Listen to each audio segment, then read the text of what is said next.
Hi, I'm Wild Bill. I want to talk about the scale of things because I feel that I have a perception that encompasses certain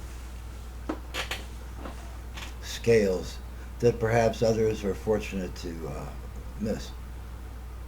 Here's one. When I was young, we had a guy that they would give us in school little film strips, sometimes a little movie, about how wonderful atomic power was going to be someday. And there was this guy, Ready Kilowatt. Get it? Ready Kilowatt? Yeah. That's the way they programmed us when we were 6, 7, 8 years old. So,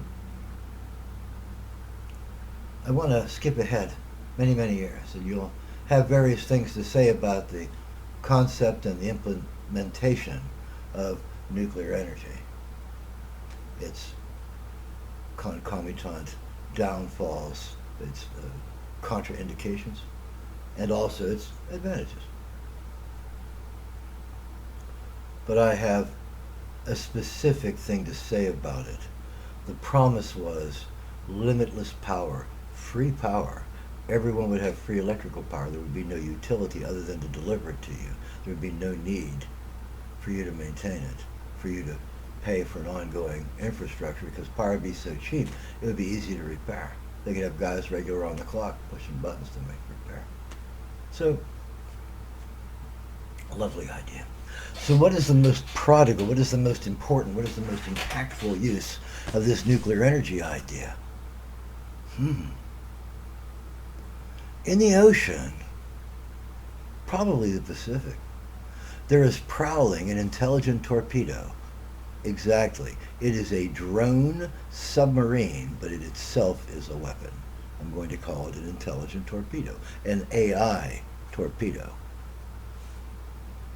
On board is a 100 megaton hydrogen bomb. That's the biggest bomb there is.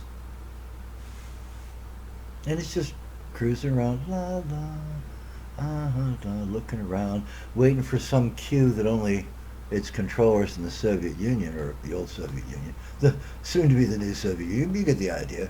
We'll say Putin, but Putin isn't the only man in that government. He needs a coalition of strongmen holding him up. Otherwise, he couldn't be held up. That's the way it works.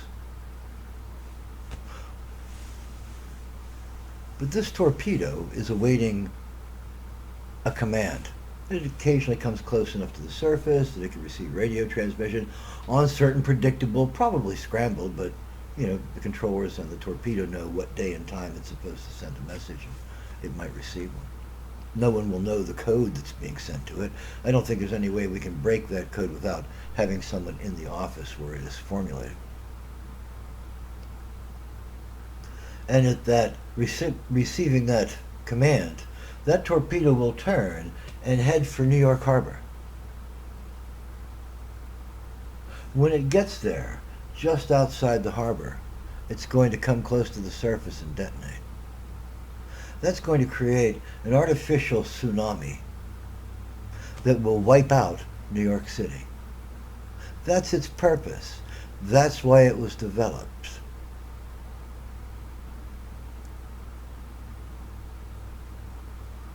So when world leaders play chicken with one another,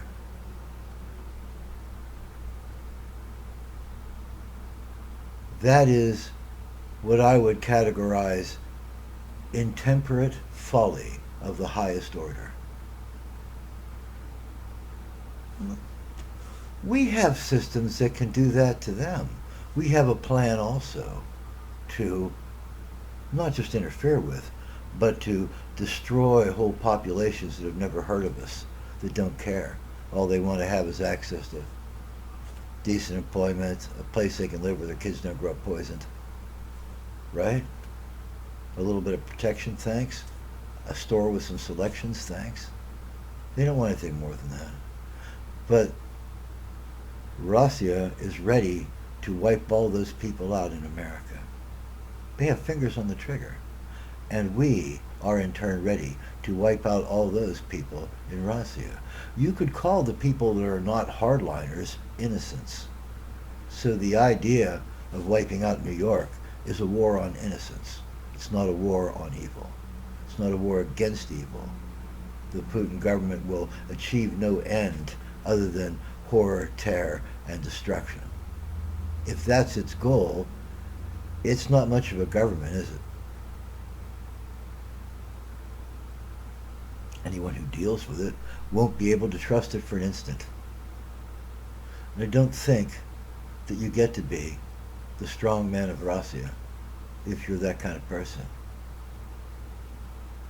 You have to be cold, calculating what goes on behind those eyes.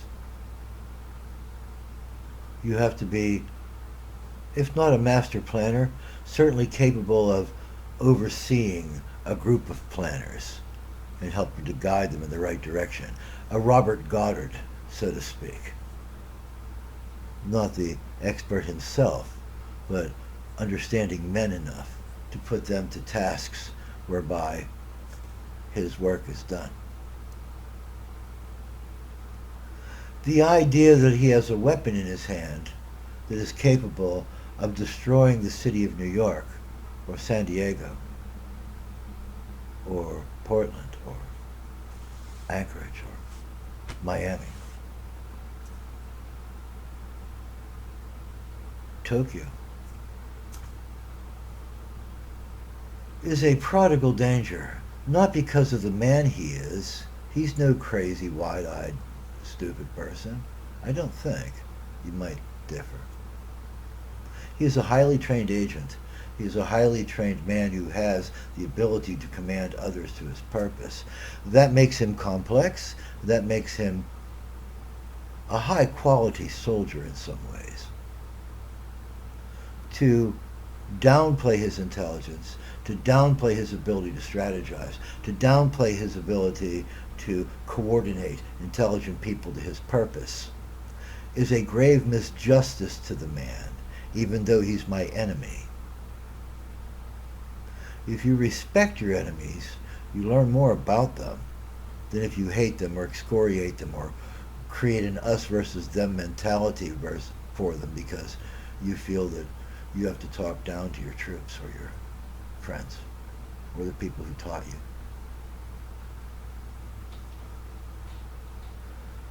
At the same time, folks think bad things about Joe Biden and Donald Trump before him and Barack Obama before him and each and every president before them.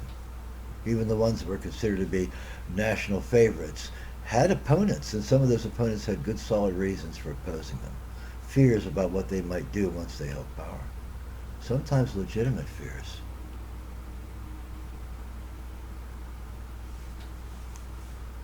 I'm going to present to you that Putin is no fool, even if the media makes him out to be one, or a strong man, or a child in his brain with a lot of power. Trelane from Star Trek. Mama, I want to play with the humans. He's not.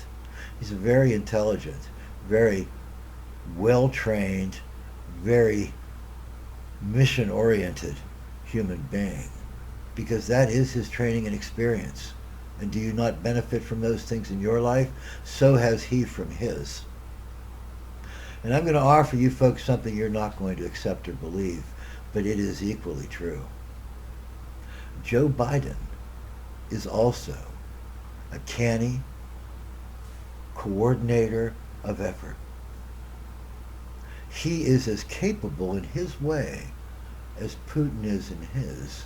And when we are presented with this picture that Putin is Satan and is somehow going to win against the United States, who is God, when God created Satan, supposedly, how can a guy that's taking a paycheck from the Almighty take him out? It's not easy. I mean, you can look at Germany, you can look at the Soviet Union, but what you're going to find is owners usually rise to the top.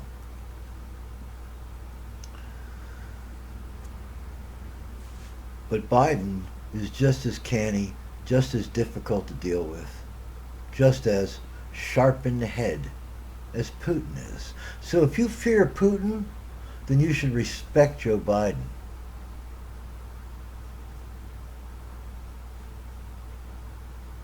I have different views than most of you on what a president does. That's okay. I'm allowed. It's America. I think the office is necessary, and I think there's a reason for all that goes on. I don't believe that things are just flashes in the pan and then you can safely forget them. That's why I don't watch any Seth MacFarlane comedies. I'm sorry, guys. I know you millennials love it, and so do you Generation Xers. There's no problem with that. I have my own reasons.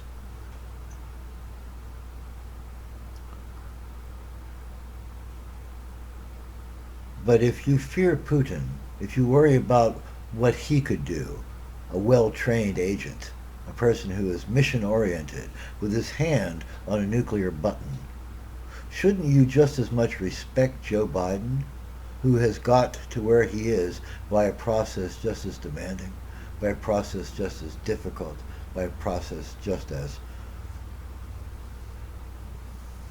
abrasive and abusive as the one that Putin got to office through? I think so. If not, the idea that you think that Russians are a different breed of human is a little odd, because we should all know by now we're the same species. All of us. And so we all have certain heights and depths, and we are capable of a certain range of activity. Beyond that, we can't go because we are humans. And that also stands for our leaders. They can only do so much. So I want to say this again. I don't want to say this. I'm saying it because I think it has to be said. Vladimir Putin is a force to reckon with, as a man, as a coordinator of other men, as a strategist, if not in world affairs himself, then a strategist in the manipulation of other powerful men so that they perform for him, they create a coherent strategy which can then be implemented to his benefit. And so is Joe Biden. And so was Donald Trump before him. And so was Barack Obama before him. If you ascribe certain powers of cognition and action to a president or a world leader, then you must also admit that they got there because they probably deserved to be there. Because you don't get there if you're unworthy. There's a trade-off between how much we think we can fool the people and how much the people need certain services, beyond which you cannot go. You can't push too hard or you have no system to work with. And if you don't have a system, how can you profit from it? So I just felt it necessary to admire for a moment Vladimir Putin, Joe Biden, Donald Trump, and Barack Obama. These men are all closely spaced in time for me, and I can see the differences in how the world was run because of their rise and fall. Respect these men. Whenever somebody's telling you that they're dumb or stupid or misled, take that with a grain of salt first. These guys didn't get their job because they're chumps. They got their job because they're powerful, hard-hitting men that know how to manipulate, let me say it differently, that know how to inculcate others with the need to perform according to a benefit that will be obtained for all. So I admonish you to respect these men, whether you admire their politics, whether you admire their ability to stand in public and talk when the real business is reading through bills and trying to sign them and figure out which ones are going to help your people and which ones are not. And trying to motivate people that otherwise would only be self-absorbed to community action. Respect those people. Now, you're going to hear me say bad things about them. Sorry. Yeah, because I have strong opinions and I have a political viewpoint too. But in general, I'd say don't give these guys the short shrift.